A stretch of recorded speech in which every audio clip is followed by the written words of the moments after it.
சொல்லுக்கும் அர்த்தத்துக்கும் தூரங்கள் கிடையாது. சொல்லாத காதல் எல்லாம் சொர்க்கத்தில் சேராது. எண்ணிக்கை தீர்ந்தாலும் முத்தங்கள் தீராது. எண்ணிக்கை பார்த்தாலே முத்தங்கள் ஆகாது.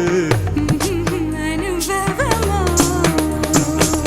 என் வீட்டு தோட்டத்தில் பூவெல்லாம் கேட்டுப்பார். என் வீட்டு ஜன்னல் கம்பி எல்லாமே கேட்டுப்பார். என் வீட்டு தென்னங்கீற்றை இப்போதே கேட்டுப்பார். என் நெஞ்சை சொல்லுமே. உன் வீட்டு தோட்டத்தில் பூவெல்லாம் கேட்டுப்பார். உன் வீட்டு ஜன்னல் கம்பி எல்லாமே கேட்டுப்பார். உன் வீட்டு தென்னங்கீற்றை ஒவ்வொன்றாய் கேட்டுப்பார். என் பேர் சொல்லுமே.